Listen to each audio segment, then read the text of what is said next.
Hello, everybody, and welcome to episode number 141 of the It's a Pictures podcast. My name is John Gilpatrick, and joining me, as always, is Max Colville. How are you doing today, Max? Well, we're getting into the holiday season for movies, God. if you will, and it seems like every day there's a new movie coming out that I want to see, and I'm pretty excited to check them out. And I hope that you get a chance to, John, too. Well, that would be new, but I hope so too. And one of the biggest ones of really the year in general, I think, so far, is going to be The Fabelmans, which is Steven Spielberg's semi-autobiographical movie that he directed and comes out on November 11th. And so in honor of that, we are going to be talking some Spielberg, and we have a guest on our show, the great Allie Johnson. Allie, how are you? Good. Thank you for having me. Haven't been introduced with great before, so thank you. Well, you're here and you are, and we're super excited. Before we get into Spielberg and everything else we're going to cover on this episode, why don't you tell the listeners a little bit about yourself and your writing and such? Sure. So I am a New England-based critic. I am on the Boston Online Film Critics Association and Boston Film Society of Critics Society. I should probably get that right if I'm going to introduce that. But yeah, for the last couple of years, I've been editor-in-chief at theyoungfolks.com, and that just recently closed, and I will have a new website launching November 8th. So watch for that, I suppose. But right now, it's really me and my Substack, just Allison Johnson at Substack right now. Oh, Max too. Yeah, right. It's addicting. Yeah, Substack coming out of nowhere, just having a huge 2022 and Godspeed on the horizon, I guess. But no, super excited that you're here. We have kind of a fun episode planned where we talked about watching a Spielberg blind spot. So Max, I think we've covered Spielberg a few times already. He's probably one of the most covered filmmakers on It's a Pictures, right? He's probably one of the most covered filmmakers on the planet. Yeah. That is an excellent point. But we did a Spielberg episode like very, very early on in the run of the podcast, which I think was like 2000s on. And I don't remember. Part of me thinks that we did it in honor of the BFG. Would that be right? Yeah, I think so. It was Have like we been podcasting that long? Yeah, it was because of like the 21st century Spielberg we did. That was it. Yeah. Oh, I think I said 20th century, which would not be accurate. But yeah, it was 21st century. It was like 2000s on. And he's made probably like a half a dozen movies since then.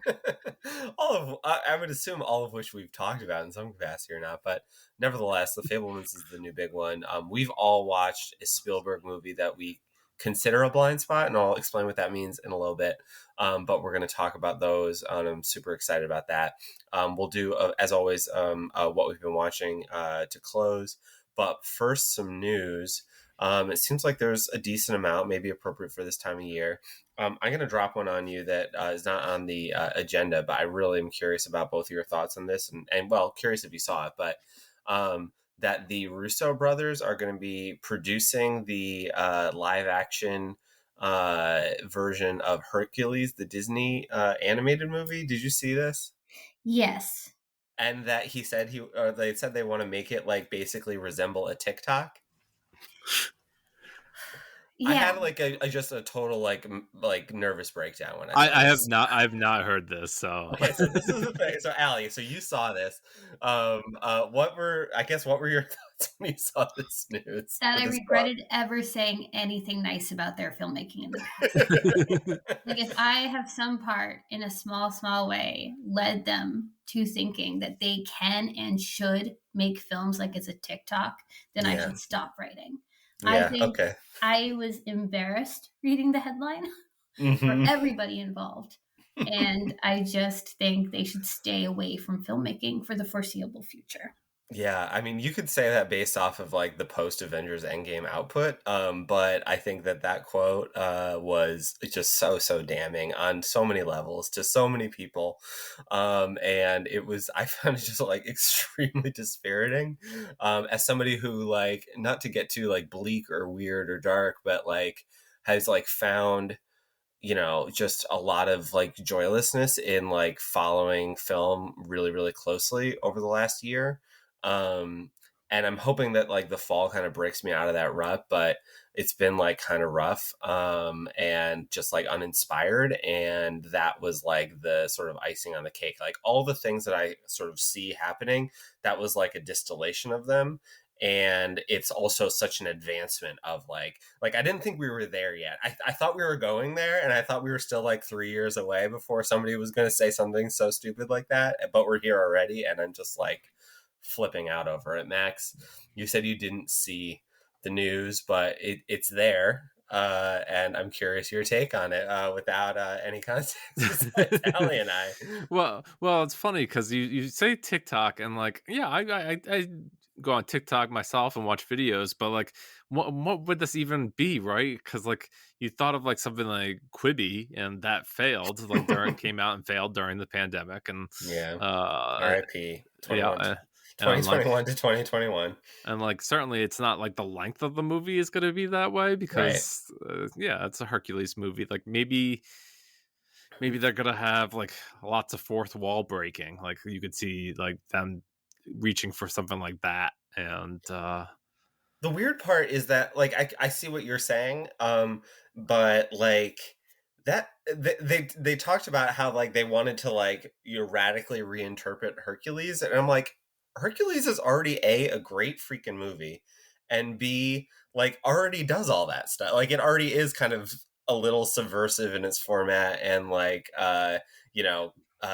interesting use of narration, and like that doesn't really feel like a major change, except you trying to like Steve Buscemi this thing. It's like, hey kids, how we doing? So I don't know. That sucked, but we can leave that alone for now because I'm guessing they're getting raked over the coals, and that we're going to find out very soon that the Hercules movie has nothing to do with TikTok. But in other, I guess, adjacent to superhero movie news, DC Films has a new like head honcho, and that's James Gunn, who directed the Suicide Squad movie, right? Yes.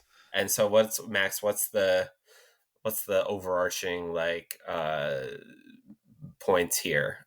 Well, I think some of it has to do with some people were, I don't know if they were necessarily surprised that Henry Cavill came back as Superman, and the new Black Adam film with Cavill went online afterwards and said that he appears in a cameo and he's coming back, and maybe Gunn has something to do with that, and maybe will direct the franchises at large into a better direction than what maybe Zack Snyder did and couldn't accomplish. And for all those people waiting for like a new Justice League movie with Zack Snyder directing it, this is just like another nail in the coffin to show like, yeah, we're not bringing him back. And then as for Gunn, I generally enjoy his movies. I mean, I like the Guardians of the Galaxy movies. I watched Slither a few years ago. Great horror comedy. I think the Suicide Squad was an entertaining movie. So if those movies are under his like purview, like maybe that's something to at least be entertained by. I agree. I don't really care for the Guardians movies, but I did enjoy to an extent the Suicide Squad, Allie. And I'm curious if James Gunn's involvement in future DC films at a higher level is going to make you more or less, or basically the same amount of excited for them.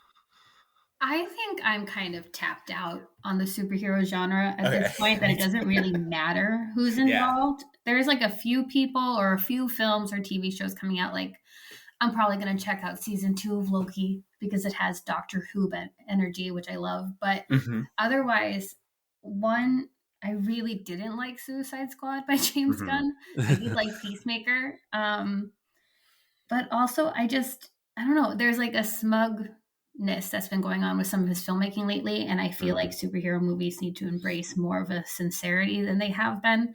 And I don't know if he's going to be the guy to really enforce that. But I mean, who knows? It all comes down to the trailers these days for me, like, and who's on board. But otherwise, I'm probably just going to have the same kind of apathy that they've had recently. Yeah, no, I mean, I'm totally with you. Like, I haven't seen, I don't, the only Marvel movie I've seen, I think, in the last 2 years was the Spider-Man movie. And that was sort of like the end for me, even though it was like super popular. I had a very similar like moment of realization where it was like, after I saw that and I was kind of like, I rewatched like the original Raimi trilogy, and I'm just so sad for like how good those movies were and sort of like No. where super movies have gone. And I was just like, I think I might be like done with this whole thing. Like, I don't know if I can like go back to where we are now after like being reminded of how good and how special those movies were. But we'll see. I mean, the flip side of that is that another bit of news here is we're on the precipice of Black Panther: Wakanda Forever, which I'm very excited about. I'm definitely going to see that. It's going to break my Marvel streak. And I think Ryan Coogler certainly has a lot to do with that and what he did with the first movie. Obviously, some just curiosity on what kind of direction they want to go in. But yeah, we're here, and Max, I think you're probably very excited as well. There's, I guess, a Creed 3 trailer. Is that playing in front of Black Panther, or does that have something to do with Black Panther? No, so I wanted to first let's do Wakanda Forever, and I'm also very excited for that. I was interested to see what they were doing. It was fun trying to guess what direction they'll go in, but I guess from reading the tea leaves of the trailers and some of the toys, you can see kind of what directions that they might have decided to go to. Well, we'll let people discover that for themselves so that we Right. don't spoil it for them or me. Yeah. Yeah, and I enjoy Ryan Coogler's work too, and I'm glad. I think I saw an interview that said like he thought that he might give up filmmaking after Chadwick Boseman passed Yeah. away because it was such a shock to him, Sure. and I'm glad that he is still continuing and made another movie. As far as Creed 3, no, I want to mention that, John, because Creed was, of course, also directed by Coogler and right, of course, yeah. Michael Not the B. second Jordan. one, just the first one. Yeah, Michael B. Jordan is directing Creed 3, and there was the first trailer for that recently, and I thought that looked pretty cool, and I know you like the Creed universe movies, so I figured I'd bring it up. I'm a big fan of the Creed cinematic universe. I actually like the second one. I watched it on an airplane, but I dug it. Allie, is Black Panther: Wakanda Forever something that's going to kind of break your concern over superhero movies? Yes, I mean that's why that's why I like the Everybody film. feels similarly about that. It's just like on a different like plane, right? Yeah, and also like I'm still part of the problem. Like I complain about them, but I'm going to see these movies. It's just Yeah. every time I go, I'm like, maybe this will be the one where it really like goes back to that Infinity War energy. And every time I'm let down. But you can't watch the trailer for this movie and having Yeah. seen the first one and not be a little interested. And I think it just shows like how much craft goes into it. Like it just pops in a way that no other Marvel movie is doing. Like there's just vibrancy and life behind it.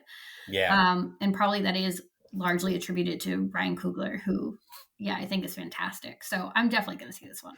Well, I want to add too another thing that might be why that is, Allie, and I was doing a lot of research on Black Panther and why it is the success that it is, but it's like how they used Afrofuturism in a lot of the work, and it's just like a genre that doesn't get as much like interest on the screen or even I guess in novel form, but it is really a fascinating and well lived in world. They really spent a lot of time making Wakanda truly beautiful and really unique.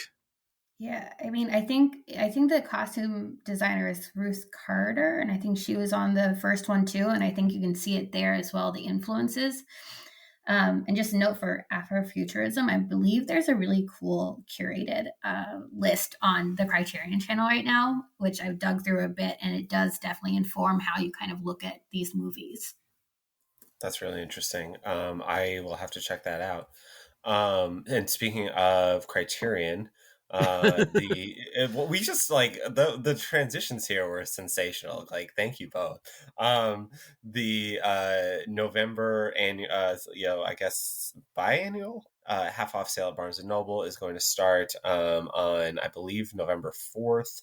We'll run through most of the month, and curious from both of you, Max, you can maybe start of what titles you're excited about, whether it's a new release or, just something that you're going to pick up after a while.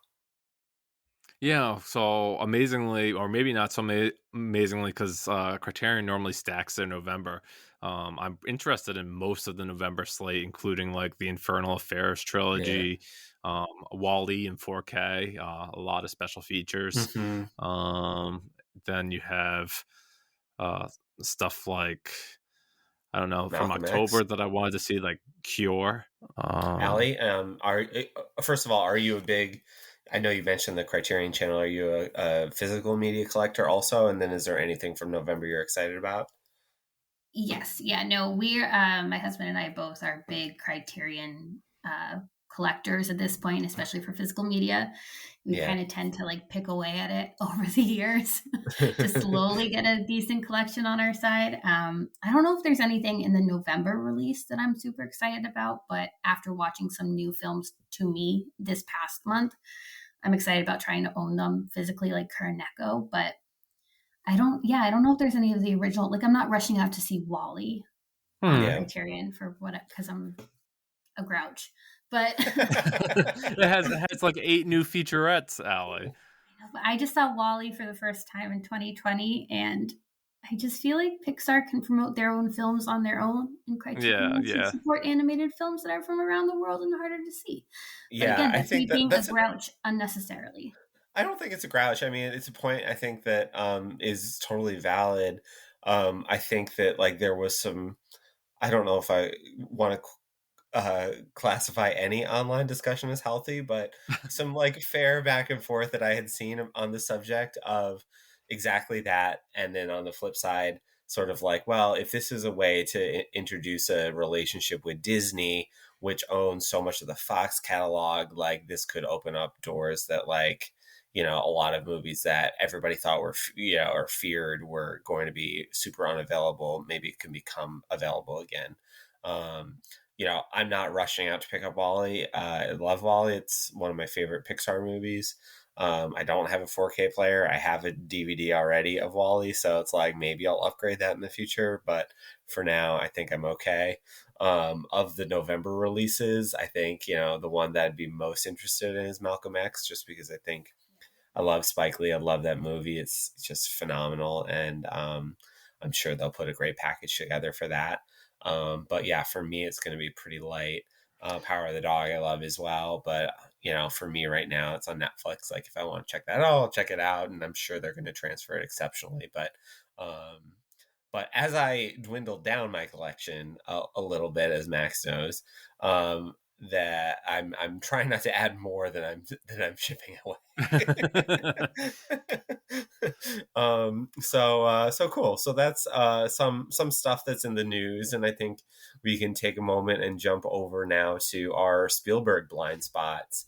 And at least for me, I mentioned earlier, it's like movies that we consider blind spots, because when we came up with this idea, I was super excited, and I was like, oh, I can knock off a Spielberg that like I haven't seen before. And I was like kind of surprised as I went through his filmography that like I've seen most of the movies, and like most of the ones that I haven't seen are kind of like, not super, not exactly titles that like people are flipping over. So I was kind of like, what should I do here? And then I thought about E.T., which I have seen as a child, but I haven't seen as like even like probably last time I saw it was like maybe like 7. I really like didn't remember anything about it. I think like in my mind I was mixing it up with a lot of other sci-fi movies from the era. So I kind of thought it'd be fun to revisit that for the first time as like an adult, and I considered it a blind spot because of how kind of unfamiliar some of its beats were to me as like a kind of grown up cinephile, if you will. But Allie, what was the blind spot for you that kind of jumped out. And I guess maybe you can talk a little bit also about sort of your relationship with Spielberg movies. Yeah, I was thinking about it, and I think I've thought about it before that I don't, if anybody was to ask me, 5 to 10 favorite directors of all time, I probably wouldn't put him on my list, but I tend to love almost every film of his that I watch. I think it's a great, So great point. I feel exactly the same way. yeah, so it's weird because I think I was checking my letterboxd or something, and I've seen something like 20 of his films, which surprised me, but yeah, I think I also kind of came to some of his classics later than most people. Mm-hmm. Like I didn't watch Jurassic Park as a kid. Same with Indiana Jones. Like I think my first introduction to him was probably like Catch Me If You Can. Yeah, Uh, yeah. so I think that kind of has informed how I see him and how much I appreciate him now than if I maybe had been introduced before I was really into film. But yeah, my pick was Empire of the Sun. And it's funny because you two's picks are also two of my major, major blind spots for reasons. E.T., because I have like childhood trauma over it freaking me out as a kid.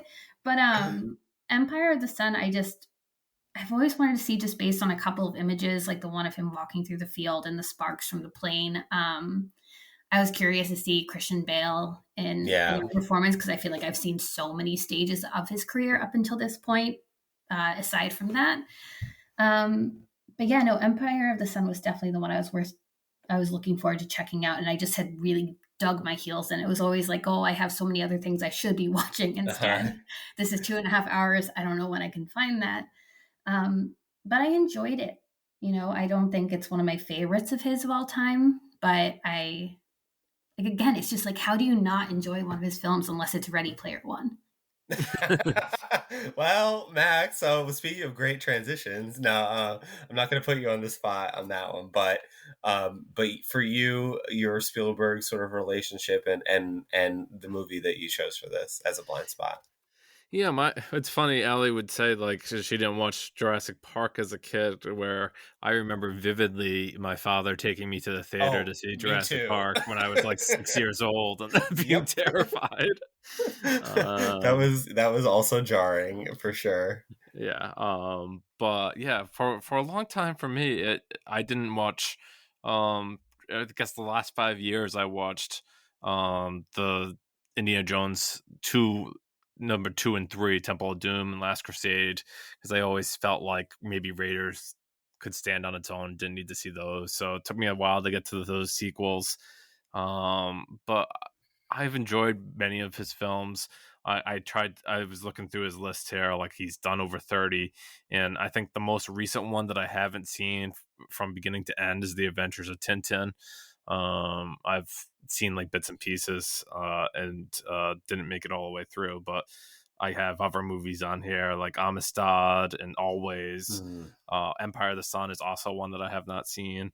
So it wasn't a big list to choose from. I had seen many of the iconic titles, and I went with The Color Purple.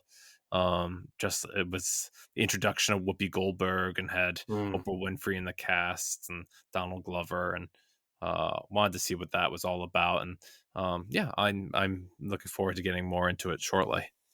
Maybe we can jump into these in sort of like chronological order from when they came out. For the three movies we chose, E.T. would be the first. It came out in 1982, and Max and I actually probably just a few episodes ago covered the summer of 1982, which was like a big momentous few months for cinema in terms of what was coming out, especially sci-fi cinema, right? I mean, I know E.T. was obviously the biggest movie of that summer. It was the biggest movie of all time upon its release. But you also had The Thing that came out in summer of 82. We Blade went Runner. through Blade Runner, right? Yeah. A whole bunch of movies that were, are enduring, let's say. But like I said, E.T. was the biggest. It was something that he had kind of, I guess, based off of an experience he had following his parents' divorce, where he had like an imaginary friend that eventually became an alien friend in the screenplay, who was E.T. And John, if you let me interrupt you for a second, sure. he was also like trying to avoid studio pressure from trying to make Close Encounters too. Oh, interesting. I didn't know that. Yeah, and it kind of turned into this.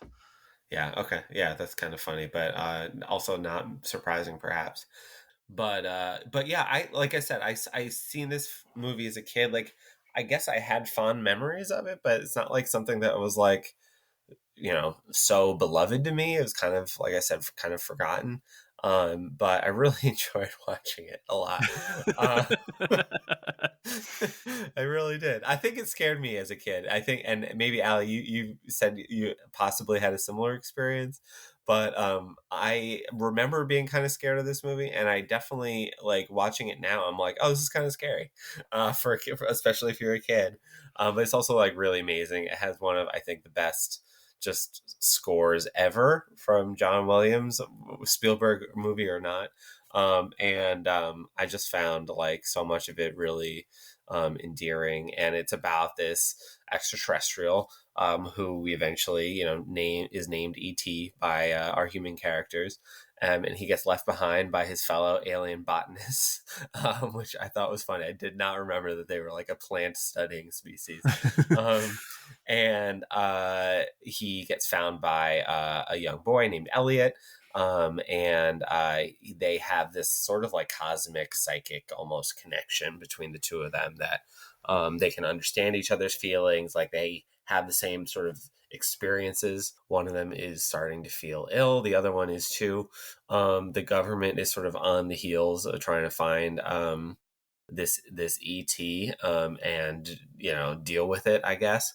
But the family, Elliot, as well as his older brother and his younger sister, who of course very famously is played by a roughly 6 or 7-year-old Drew Barrymore, are trying to keep him secret and eventually trying to get him to get home. And that's the most famous, line of dialogue in the movie is "E.T. phone home," of course. And it did bring back memories. I said before that, like, I didn't remember that much about it going in, but like as I was watching it, besides the botany part, I was like, oh yeah, I remember this. I remember the Reese's Pieces. I remember fighting with my sister because she loved Reese's Pieces, and I thought that was stupid. Like, M&Ms were better. And just like all these other little moments that were really fun. Obviously, another super iconic moment is when he's riding his bike and E.T. makes the bike levitate, and you see the bike in the silhouette of the moon. I remembered riding the E.T. ride at Universal Studios. Of course, this is a Universal movie, which was kind of fun. And I really loved watching it. I am regretful that, like, just earlier, like in, I think, late summer maybe, or the fall, it was playing in IMAX, and I was so close to going to see it, and I just didn't. And I'm kind of upset I didn't now, because I had fun watching it, but I'm sure it would have been super duper fun to see in a theater on IMAX. It's, the sound and everything that comes with that. So Allie, you said you had a somewhat similar, like, this was a scary experience as a child for you, but do you have any fond memories of ET, or have you revisited it since? Yeah, and I kind of using it as as an excuse, I think. But yeah, Yeah, no, I had like nightmares as a kid about ET, I totally didn't see it. Yeah. but I'd never seen it. So it was just based on Oh, funny. commercials. Oh, okay. Yeah, my brain was such a delicate little sponge that, I was freaking out over clips. So I never watched it. And then as I got older, it just never felt as appealing. Again, with like his whole filmography, I was like, there's so many others I could be getting to first. So now I kind of make jokes about why I haven't gotten around to it. And really, it's just because I've prioritized other things. But Yeah. I have seen the audition clip of the kid who plays the lead character. And that blows me away. So I probably should get around to it eventually. And I know they just had the 40th anniversary. So Yeah. it feels like the time is right, I guess.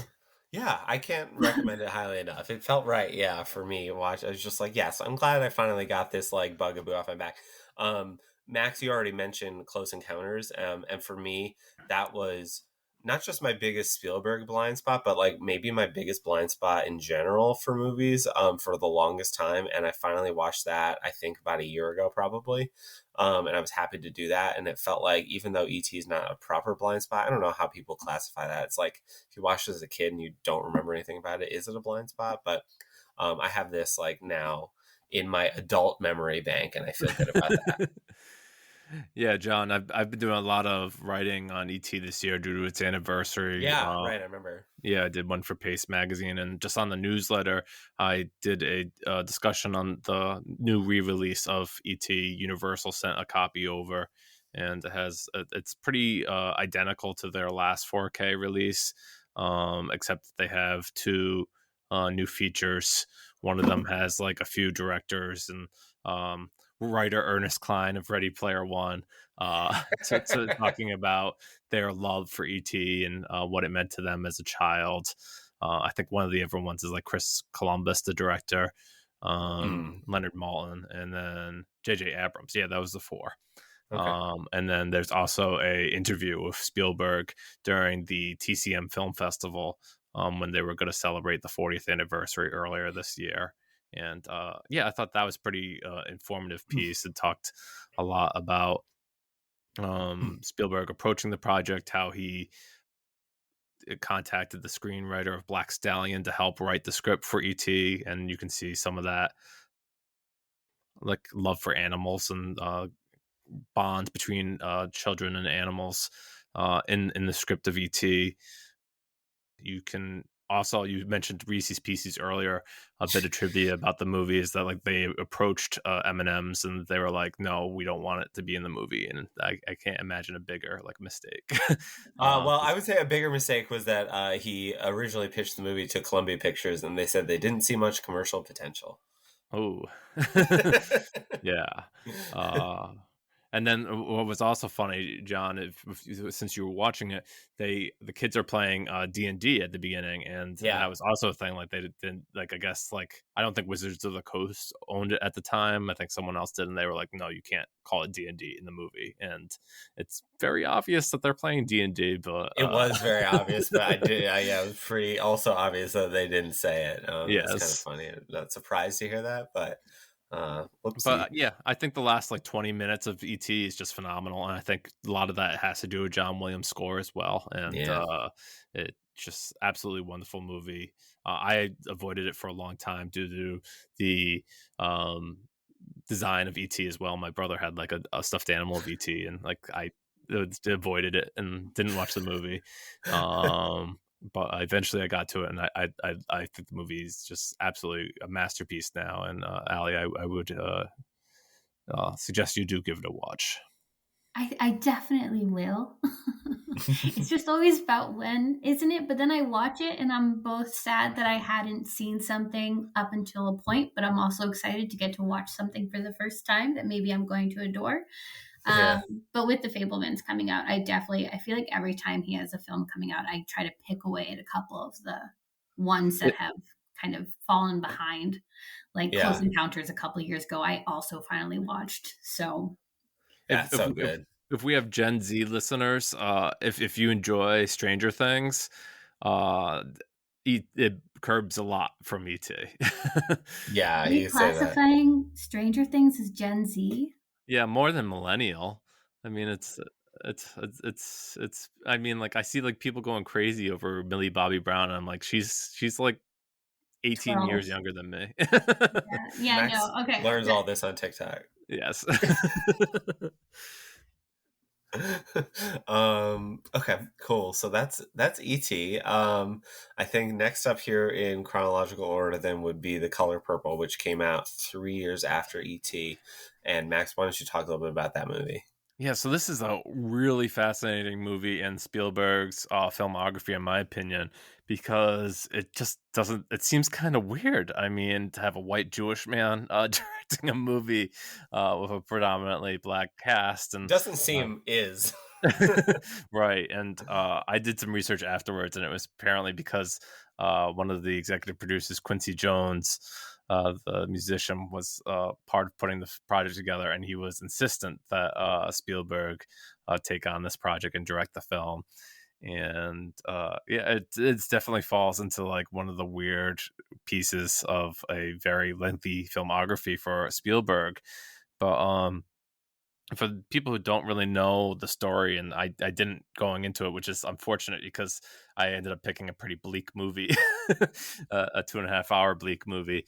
It's about this like this young woman who, her name is Celie Harris, and she is in a home where she has 2 children born of rape, and she has to give them up.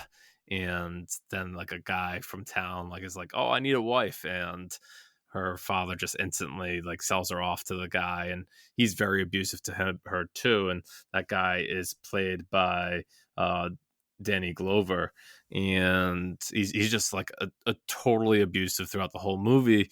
But like Celie, the character, really emotionally connects with her sister closely, and it's when her sister is forbidden from visiting the house anymore because Glover's character also wants to sleep with her.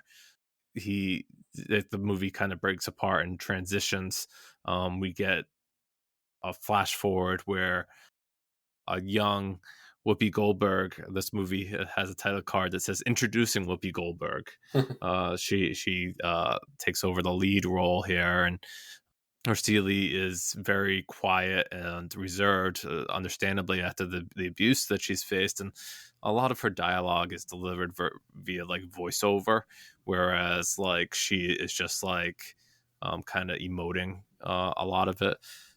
She also meets 2 very strong women over the course of the film. One played by Oprah Winfrey, early in her media empire building. Yeah, she appeared in this film, and she's absolutely fantastic in a short role here. And I guess that there's another supporting actress who plays like this dancer Danny Glover's character is kind of infatuated with, and the dancer ends up becoming really good friends with Whoopi Goldberg's character as well. But yeah, overall the movie is pretty bleak, if dealing with abuse and stuff like that. But it still has like that Spielberg kind of like forgiveness, and that really comes to point in like the last half an hour of this movie where like everything is forgiven, or like at least made right, and it doesn't seem right for this story for that to happen. It seems like a real big reach, like almost the equivalent of like the end of War of the Worlds kind of reach, if you know Spielberg's filmography. And that's kind of sad for the movie. But yeah, I thought the acting was really good, and it's a Spielberg movie, so it's entertaining. But it's just a really odd movie. It was 2.5 hours. You have other blind spots in Spielberg's filmography. I'd probably look elsewhere first. But I don't regret my time with it. And Allie, you already said that you have not seen The Color Purple. Was this one ever on your radar? Yeah, it's definitely been on my radar, especially I think a couple of years ago, where I'm not going to guess the actress's name in case I'm not right, but there was somebody who talked about Spielberg and how he never writes films for women. And so this one was tossed around a lot as a kind of "you're clearly wrong" answer, or rebuttal. But yeah, so I want to see it again. It just comes down to one, I know it's depressing. Yeah. And it's 2.5 hours of being depressing, which is fine, but it's kind of a mind over matter situation. But yeah, I think I just know I have time and I will get to it, and I do want to see it, but there have just been others that have taken precedence. And again, there's something about some of the imagery in Empire of the Sun that kind of called to me a little bit more. And I think I know why now after watching it. But yeah, and I also want to see the performances. Like I want to see Whoopi Goldberg's first performance. I think that's really interesting within the context of her career. I agree. I think that'd be one of the reasons I'd be most excited to see it, and sort of knowing her personality and what she would excel at over the following 40 years roughly.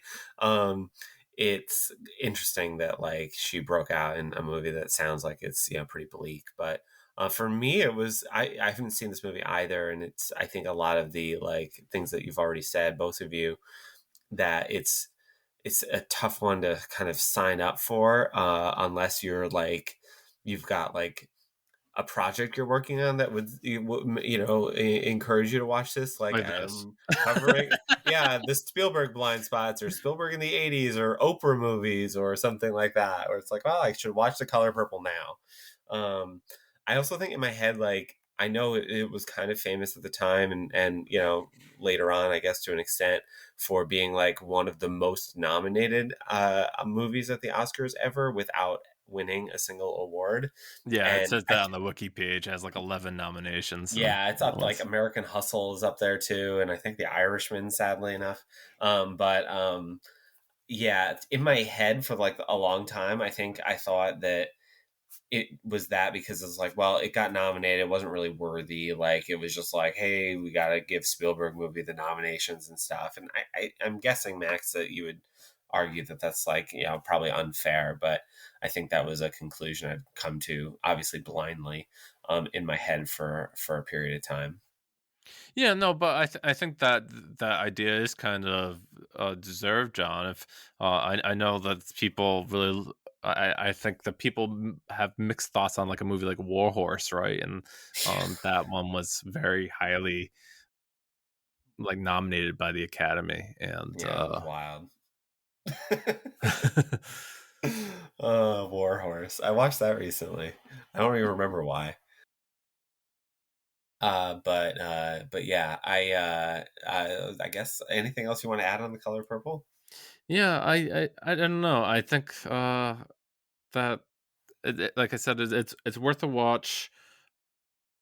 I know it won't be everybody's first reach for a Spielberg film if they haven't seen one, but this was always one for me that was a blind spot. And funny enough, another one that's a blind spot for me and one that I'd love to see is Empire of the Sun. So I'm looking forward to hearing what Ali has to say about that. Yeah, I'm excited about that too. And I'm guessing that for most of the people listening, like this, of the three movies we talked about, it's likeliest that Empire of the Sun is going to be a blind spot for them. So, Ali, why don't you talk a little bit about your expectations and what you thought of the movie?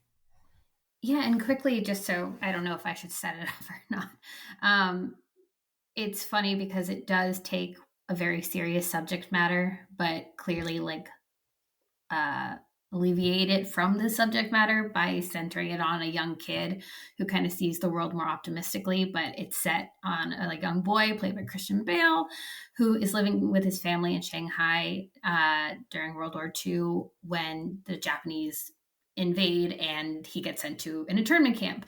So brief synopsis sounds like it's going to be a miserablest film.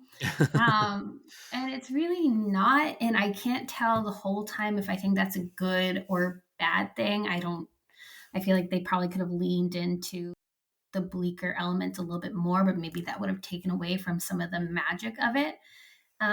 Like most Spielberg films, it's gorgeous to watch. And I think that's what I was struck by the most during it, because it does slow down a bit, especially towards the middle when it kind of shifts gears in terms of tone.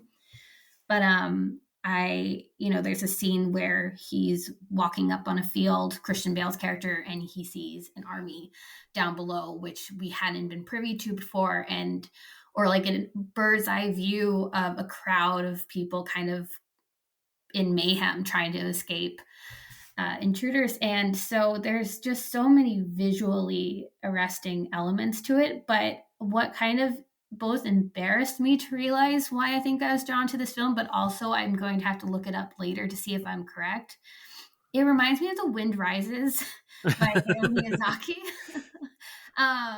And specifically a scene with young Christian Bale walking through the field and walking up to this fighter jet, and just the awe that he has, and the awe in the midst of terrible circumstance, and to have a love for something while it's doing something terrible. So I would be curious if there are similarities of influences. But yeah, I genuinely think now that I've seen the movie that it was those images and how my head kind of related the two that made me go, I want to see this movie. Um, but it was fine. I think it's not up at the top of my ranking of Spielberg. It definitely shows that Christian Bale is probably one of the best child actors to ever have lived because he's charming, but also tirelessly annoying in a very believably like young boy way. But yeah, I think that's what I kind of left on. It's just that it's fine. You know, it's very hard to be less than fine when it is a Spielberg film. And Yeah. this is definitely above some of his misfires, so to speak. But it is 2.5 hours and it feels 2.5 hours. And depending on your patience level, um, just maybe go for one that's a little bit more action packed and quick and smooth. If you're just getting into Spielberg, maybe don't start with this. Yeah. I haven't seen this one, and I think, kind of like The Color Purple, it was like sort of need to be in the mood for this, and it's just like you're never really in the mood for it. It does seem like it's a little bit of a different animal, I guess you could say, than certainly that movie. But something about this like mid to late '80s period, he was on one with some dramas, and maybe it was like that thing that he was trying to get an Oscar after so many like big successful popcorn movies. I feel like that was a narrative that was in play at the time. Obviously, I was too young um, to know for sure, but I feel like you sort of read that and hear a little bit about that, and that of course 1993 was like the year where he got both. It was the biggest movie of all time and his most successful dramatic movie and Oscar winner. So yeah, so that's Max. I mean, any I know you said you haven't seen it, but Empire of the Sun, like thoughts on it from afar. Yeah, so I think what draws me to actually watch this film is Christian Bale in the movie, and thinking like, oh wow, he had a child actor role. I have seen many of the films of his career, as I'm sure both of you have, and Yeah. I think he's a tremendous actor, and it'd be really fascinating to see where that came from. And I know it's great to think about Spielberg and getting like fantastic child performances. I mean, we already talked about E.T., but he certainly is able to work with children very well and get fantastic performances from them in the movies. Even I guess you can include even the Fabelmans coming out soon, because Yeah. he has a Cipher play him as a younger child who does very well. But yeah, that would what would draw me to the film, and maybe like something that is atypical for Spielberg. I mean, certainly he did these war movies later, Saving Private Ryan, which it's funny. I wouldn't say that would probably be a blind spot for people, because I think they show that in schools, or at least part of it. But like, Yeah, we saw it in school. yeah, but that's definitely a bleak one that you don't necessarily want to just put on. You have to be in the mood for. Yeah. But yeah, I imagine that this is very much that same vein. And yeah, I when I think of great children performances, though, I think of like, I don't know, like Anna Paquin and like, Oh my God. Yeah. and those old movies, and Natalie Portman and Leon the Professional. So I definitely like seeing children performances and see how they later excel. So It is like very interesting. I mean, Drew Barrymore is in one that I watched just to see these super famous actors and actresses like starting out. You had Whoopi Goldberg, not a child, but like he's introducing us to talents that are still with us, in really still exciting ways. So it's, I think it's just a credit to Spielberg as a filmmaker, that he can spot these talents, along with obviously a team of casting folks and whatnot, um, but make them or help them make indelible marks in the film world that allow them to flourish and thrive all these years later.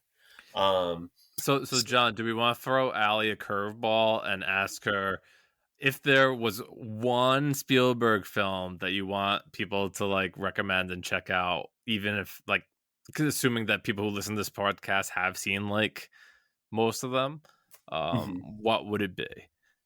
So go ahead, please. No, so do you mean an underrated one, or just any at all that you think somebody might not have seen yet? No, one that you particularly enjoy, maybe your favorite Spielberg. Oh my gosh. Someone should just put on. Okay, so here, I'm going to rephrase very slightly, because I was going to ask a similar question. I was going to say, if you could go back in time and rewatch any Spielberg movie as a sort of quote unquote blind spot for the first time, what would you like that to be? Just something that you can re-experience like for the first time ever. That's a better one, John. I mean, this is so obvious, but I think Jaws. And I only saw this 6-7 years ago because I'm a coward and I thought it would freak me out. But I now have a better appreciation for horror movies, which I guess people can argue if this was or wasn't, but I think it definitely toes the line. I also have found a greater appreciation for monster movies in general, especially in the last year or so, and practical effects that go into it. So I think getting to watch it for the first time as somebody with new interests and specific levels of filmmaking, that would be a fun one to go and watch for the first time again and kind of have maybe a deeper appreciation. It's still one of my favorite films of all time. I love it a lot. And I watched it on, a small little television instead of like on a big screen, which I probably should have caught this summer when it was in theaters. But yeah, I think that one would go well with the theme of what I've been watching lately. I think it's an excellent choice. Max, how about you? Mine would be Raiders of the Lost Ark. I would like to watch that again for the first time. Not know about the melting faces and what have you. The boulder. It was funny, John. This is not really an aside, but a child came to my house for trick or treating. He was dressed as Indiana Jones. I was like, "Oh, look out for that boulder!" And he was like, "What?" I was like, "Come on, haven't you had to have seen the movie if you're Indiana Jones, right?" And he did not. I don't know. He just didn't get the joke. Oh, that's too bad. It's funny you say that about like, seeing the melting faces for the first time and stuff, because it's like, how many of these movies do we see and we sort of know like you're going to need a bigger boat from Jaws, or, the boulder from Raiders, or, all these other sort of iconic things. To not know that stuff and to see it for the first time, I feel like would be even more special, because I feel like I saw a lot of those movies kind of already knowing some of the things that happen. But I'm going to go a little bit forward in time, and I would put Minority Report on my list of like, would love to see that again for the first time, because I did see that like in theaters when it came out, and I was, I don't know, I guess like 13. So like probably a little bit young to like fully appreciate it, but it really just did like totally blow my mind. I felt like it was somewhat formative at that time of me like falling in love with movies in a way that, it was a deeper relationship, let's say, than like the average 13-year-old. And I was more curious about more things than I think most people my age were. So Minority Report was, I think, a big movie for me, and I still like hold it pretty dearly in my heart. It'd be fun to see that again with fresh eyes. But it's definitely a movie that got a lot of the technology right? Because like you say, sometimes you watch these science fiction movies and you're like, oh, did they really like telegraph the future? And like, the Minority Report does a lot of good stuff. I would be very curious to see them introduce Six Sticks into society. But yeah, I'm sure the like eye scan is coming though for advertisements. Oh well, yeah, like all the like personalized ads and stuff that you're seeing in the wild, like that's, I mean, I guess to an extent already here, but like, obviously their version of it is much more heightened. Or the screen he's using his hands on. We have all that now, but that it was like really awesome back then. It's a very futuristic movie. Maybe it's a more present movie than we'd like to admit, but it's also a very good movie. And has an awesome Colin Farrell performance. Cool. Well, this was very fun. Spielberg blind spots in the books. Hope you enjoyed. Obviously, you can let us know what some of your Spielberg blind spots are, or what you think of a former Spielberg blind spot of yours that you've seen recently, by hitting us up on social media. The podcast is at It's the Pick Pod. And Max, you're at MH Colville for now. for now. No, that's just to say at MH Colville. And you can also send us an email at itsthepictures@gmail.com. You can follow us on Letterboxd. Just search for It's the Pictures there, and you can keep up with what we've been watching. And Max, the Substack is at itsthepictures.substack.com. What have you been writing about? Yeah, you should subscribe to the free newsletter if you haven't. Should something happen to Twitter, you can continue to get all updates and future information from the Substack for It's the Pictures. Lately, I've been keeping up a pattern of showcasing what I watched the previous month on the beginning of every new month. So I talked about a little bit of the horror movies that I saw over October. I tried to watch a lot of new ones for me. I actually didn't revisit a lot of ones, and including the new HBO Max edition, Barbarian. That was a big excitement over the summer. I watched that one. And then I also talked about Game of Thrones, House of the Dragon a little bit, and yeah, subscribers got a neat little present, bingo card that I made for the fall movie season. So I love bingo. Yeah. I don't want to get into it too much, but you talk about like how you're going to be there for now. Like, is it that bleak? It seems like it's bleak from like the platform. I know you're not on it anymore, but like Right. it seems like a lot of let's say journalists or people that you might want to follow are taking leave, and Exiting stage, right? Yeah, that's basically the reason to be on Twitter. So like, yeah, I think like if those type of people leave, and then what's the point? Right. Yeah. You're just getting information from, jabronis, to use a wrestling term. Fair enough. Allie, how can listeners follow you on social media or any other outlets you might want to mention? Yeah, so I guess I'll also say for now, but I feel like until networking dies with it, I can't really leave Twitter because self-promotion is just a key aspect of this job. Yeah, kind of a big deal. Which is embarrassing to say, but it's true. But you can find me on Twitter at Allison AJ. Again, I have my Substack that I'm trying to update every Monday and Friday, which is just allisonjohnson.substack.com. Otherwise, I'll have a new project coming up, and I've been writing for Pajiba and Cambridge Day. And I sometimes pop my head up on NECN Current on Fridays if you still have cable.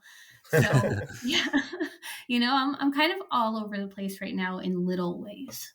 Cool, very good. And Allison is spelled ALLYSON. Good catch. Yes. Just to clarify for folks, is there anything that you've written about on the Substack recently that you're especially proud or excited about?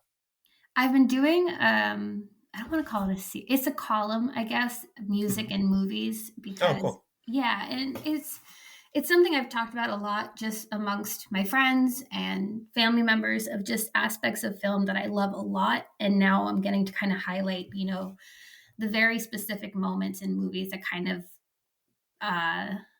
make them everlasting to me. So, like the Tiny Dancer sequence in Almost Famous, the dream sequence in Chungking Express, the entire soundtrack to Promare. I sometimes a good needle drop can elevate a film from like a 4 to a 5 for me. And often I think movies that utilize music best tend to be some of my favorites of all time. Those are the ones that I think, like, those are the moments that really stand out for me too. And I feel like I end up like rewatching like clips of all those moments on YouTube constantly. Oh, absolutely. If they could keep track, it would probably another embarrassing thing would be how many times have I watched the Tiny Dancer sequence. I was doing work today, and it was just to the Interstellar soundtrack on loop, which is a great transition to what we've been watching lately, because I rewatched Interstellar for the like billionth time, it seems like, but I couldn't say. I've seen it so many times, but it's been a little while since I watched it. It's definitely my favorite Christopher Nolan movie. And I feel like I underrated it on my like best movies of the last decade list when I put that together. And it was like just outside the top 10. It's definitely like, it should be in the top 5 at least for me. So maybe I'll revisit that one day. But I rewatched it because I rewatched 2001: A Space Odyssey a few weeks ago, which Max and I covered not that long ago on the podcast as both of our favorite movies of all time, which was kind of crazy. We didn't know that was going to happen. But anyway, I was thinking about Interstellar in the context of that movie because I mean, I knew that it borrowed a lot from it, but it was just like rewatching 2001 for the first time in a few years. I was picking out moments that like just said, kind of reminded me so much of Interstellar, and then rewatching Interstellar, picking out the moments that reminded me of 2001. It was just a pretty fun exercise. But yeah, I think that movie holds up really well. I know that there's people who were at the time and maybe still are kind of down on like the way it sort of references itself from beginning to end, but I definitely think that like it has so much going for it. And really the thing that stuck out to me the most, besides that, it's like one of my favorite scores of all time, speaking of music, and the transition to here, but I felt like it just made me wish that it was get re-released in theaters so badly, because it's just, I remember seeing it in theaters. I think I saw it in theaters 3 times, and just what a great experience that was with the imagery and such. And its 10th anniversary is going to be in 2 years. I don't know that there's like an appetite for that. Like, I don't really know what the movie's like cultural imprint is outside of cinephiles and I guess the Nolan psychos online, but I would love to see I would love to see that in theaters again. I'd be there. I'd probably see it multiple times if it was re-released, even for like a limited engagement for a week or something. So that's what I've been watching lately. Allie, what about you? What have you? Would you like to recommend or not recommend if it were? Yeah. I actually thought of one of them while I was talking about the monster movies that I've been enjoying recently, but I'm kind of swinging between very genre films and then like new anime that's out right now. So like Chainsaw Man debuted, which is one of the most anticipated anime of the fall, and I get it now that I've watched it. Will it be the thing that I recommend people who have not really dabbled in anime much in the past? No, because it's gross, but I'm having a lot of fun with it. But otherwise, again, the Criterion Channel curated a really cool list of films by the director Ishiro Honda, who I realized I'd only seen like the Americanized Godzilla from. So I've watched, the original Godzilla, I've watched The Mysterians, I've watched Rodan, and I'm just having so much fun watching these movies and seeing like the literal stitches in the back of putting things together and the wires that are holding these little toy tanks. It like, and I mean this with no irony whatsoever, I just love seeing the literal like fingerprints of what goes into making movies like this in those years. So I think that, and yeah, maybe not Chainsaw Man, maybe something like Spy Family if I'm going to recommend an anime that I'm watching this fall for something a little bit more easily to digest. Max, I know you're an anime fan also. Have you seen Chainsaw Man? I sure have. Yeah, like Ali said, it is the most anticipated anime of the year. I tried to read some of the manga earlier this year, and I bounced off it pretty hard because I thought it was really juvenile. John, without having seen the show, if I told you that the main character just really want to touch some boobs, does that do anything for you to want to watch this show? I wouldn't say especially. Right, and I was just like, oh well, this is written for like the typical Japanese manga age of like a 14 15-year-old male, and yeah, no wonder why it's popular. But I don't know, I before the anime premiered, I read a few more chapters of the manga. It's available on the Shonen Jump app. That's like $3 a month if you want to check that out and read a bunch of different shonen manga. And I ended up reading like pretty much like 30 chapters of it, and I was like, oh yeah, this gets pretty interesting. So yeah, I've been following it as well. And to accentuate Ali's point, I would not be the first thing that I recommend for an anime. Yes, Spy Family is a better entranceway, or even the ever popular Attack on Titan is certainly a great gateway for people to pick up anime. Okay, cool. To continue my conversation, because I'm going to talk a lot, John, we didn't talk about Interstellar because we've probably talked about it many times, but I think that movie is infinitely rewatchable. And whenever I try to put on the scene where they go onto the planet, that like time goes by really quickly. Oh my God. And like on the disc, it's an IMAX format, so it takes up my whole screen, and I'm just like, wow, this is so much fun to watch. And like, then I only meant to watch that one scene, and I end up watching like an hour of the movie because I just enjoy it so much. And yeah, the movie has some flaws, but I really I think it's just really watchable movie and enjoyable to watch. Everything associated with that planet is just like literally like the scariest thing imaginable, from like the waves that are just like colossal to getting back and realizing that like your horrific like hour-long trip where your friend died like was 21 years for your other friend who's like left in space by himself, and then you have to like watch the super clip of your family's life over that time where you both had a grandson and your grandson died. And I'm just like, this is like so much stuff. well, it's great because with combining anime Interstellar, right, is that there's an anime that I absolutely love called Gunbuster that is going to be re-released from a label called Discotek Media, I guess in 23, and it has a lot of that time jumping stuff in it, and like they're like, oh, if you go on this mission, know that like 14 years is going to pass, and it's just I love seeing that, and it's so obvious that Nolan would be interested in that too, given his infatuation with time. It's a just great avenue to explore. Cool. For me, I watched a lot of horror, certainly over the last month, but for an upcoming assignment reviewing the new Willow TV show for Disney Plus, I thought it was a good chance that I should actually watch the Willow movie all the way through. That makes sense. And I've started it many times. It's a fantasy movie. It predates Jackson's Lord of the Rings, but it still has, you wouldn't imagine would it be the savior of the world or like one that would help. And in this case is Willow, played by Warwick Davies, and he encounters this baby who is the movie. Let me give you some more history into Willow. Willow is a Lucas film project. It was written by George Lucas and directed by Ron Howard.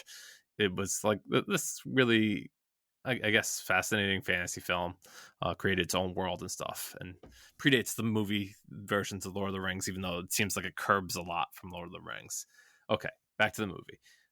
So Willow encounters this baby that escaped the Empire. It was supposed to be killed, and its name is like Elora Danan, and you're gonna hear this name like 500 times when you watch this movie. They just like keep on repeating the baby's name, and when they don't have time to do anything else, they'll just change over to B-roll of the baby like smiling or laughing or farting or something, and that takes up like maybe a quarter of the movie is the B-roll of the baby, and that's really ridiculous. But regardless of the baby and Warwick Davies, who's really memorable in his role, it also starred Val Kilmer, and he played this part of this character called like Mad Mardigan, and he's like this rogue who is like a bad guy, and he meets up with Willow and is on this mission to protect this baby. and the baby is like the one that's supposed to like save the world. It's pretty like standard fantasy stuff, but I had a decent time with it. It was cute, I would say, and I'm interested to see. Well, I have seen, but people should be interested to see how that transitions into a TV series now, some like 30, 40 years later. And I just really wonder like what the audience is for the TV show, because this is not like the biggest movie. It's not like Star Wars or Marvel. It's definitely a property that they're going into the well to make a TV show out of. John, do you have a history with Willow at all? I really don't. I mean, I'm like familiar-ish with it, like insofar as I know what it is, but I've never seen it. I didn't really know too much like detail about it, but what you sort of described. So I did not know there was a show coming out. So that's going to tell you probably a lot about its your interest level, expected performance, maybe. Allie, you? Yeah, no, I have not seen that one. And if I'm gonna just like out myself, I also haven't seen Interstellar yet. So because I was again kind of burnt out on Christopher Nolan. I'm there now, so I understand what that's like. I was burnt out on his fans, and my way of being stubborn and like sticking it to them was not seeing it, which affected no one. But I do actually desperately want to see that movie. It's just again about carving out 3 hours of time.